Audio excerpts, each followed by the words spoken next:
Well, good afternoon. If it's Tuesday, 12:30 Eastern, a time for Tuesday's Tips with Michael live here from my home office and the StreamYard studio.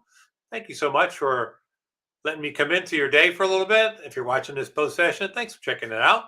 I'm trying to share these tips on leadership, supervisory skill development, team building.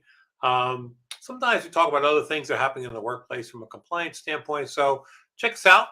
If you're seeing this on YouTube, give us a subscribe.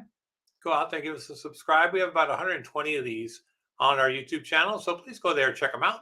Got them all things on time management, on coaching, some harassment things. So go out there and check them out. A lot of tips there for you. But today we're winding up.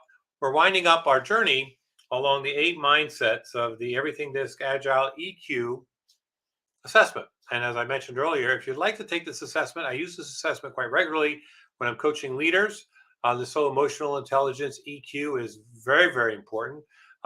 More so the last 5 or 6 years, as more of this information and research has come out about being emotionally in tune to your feelings, your emotions, and the emotions of those who work around you. And so the folks at Wiley have created this assessment that's been really great. I mean, we've been teaching this program for a while, and as I say, I use this program with my clients. I coach one-on-one, and so we're at number 8. We've done the 7 previous mindsets as a recap: dynamic, outgoing, empathizing, receptive, composed, objective, resolute. And today we're going to end with self-assured, which is that high D up in the corner, up left-hand corner of the quadrant, self-assured. And I work with a lot of clients who live in this space. They're self-assured most of the time, high D leaders. You probably know some of these folks. But I also coach a lot of folks who are on the bottom side of the circle where they're more receptive, composed, and empathizing. And being self-assured is really uncomfortable for them. Let me tell you what it is and some of the behaviors, and then we'll kind of talk about when to use it. So being self-assured is asserting your opinions, projecting confidence of your ideas, in your ideas and of your ideas, and abilities, and taking charge of situations. So this is when you read the room, and when you need to take over the room for a little bit, this is that self-assured mindset. Again, we've talked about this many times over the last 7 weeks. You have to be able to read the room. And there are times you're going to come into the room and read the room, and somebody's going to have to take the bull by the horns, right? Someone's going to have to take the bull by the horns. And this is where you need to come in, express your idea confidently, rally support around that idea. At times, put your foot down if you have to. But this is that self-assured where you know in the back of your mind and in your heart, you're right. So convey your ideas with conviction and your opinions to others, right? This is not where you're going to be wishy-washy about what you're feeling or what you're thinking about a particular situation. You want to be confident in what you're saying. Ensure that what you're saying to others is taken seriously, right? This is not you just kind of beating around the bush or spitballing. This is serious stuff.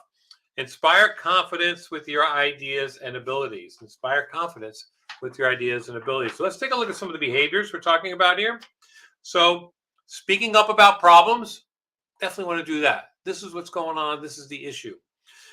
Insisting on results. I work with a lot of leaders that wishy-wash about timelines and when they want their results done. This is where you tell folks, I need it by Tuesday. Need it by Tuesday. Show decisiveness. When you have a room of 10 people and the group really can't decide on something, and you feel that you've got the right decision and you got to move on, stay at decision, put your foot down, and let's move forward. Creating a sense of urgency.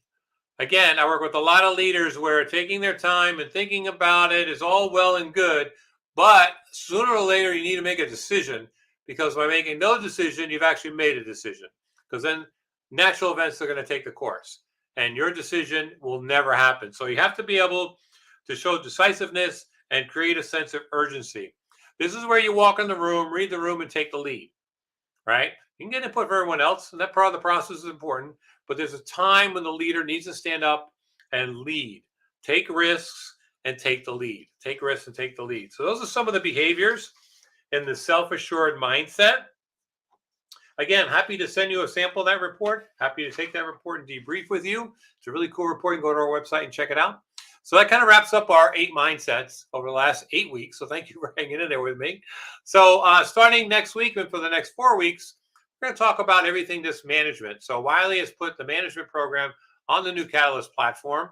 We're going to talk about the 4 different types of managers, right? A D manager, I manager, S manager, and C manager. Some of the strengths based on that management style, some of the challenges based on that management style. We may bring in some of this EQ stuff as we talk about that, but it's a really great program. We teach the program with frontline supervisors on a regular basis, teaching them their DISC style and how their DISC style affects the way they interact at the one-on-one level with Mary, Joe, Sue, and Harry. I mean, this is management at the one-on-one level. So how can you be a better supervisor depending on your style and the style of those who report to you? So we're going to talk about that next week, Tuesday, 12:30 Eastern, because it's always Tuesday's Tips with Michael live here from the StreamYard studio in my home office. Make it a great week. Still cold out there in some areas. Boy, I saw some pictures of some cold weather. Still cold here in DC too. We're outside DC. It's still cold. Let's hope it gets warm soon. I'm ready. So ready for spring. I'm done with winter. See you next week.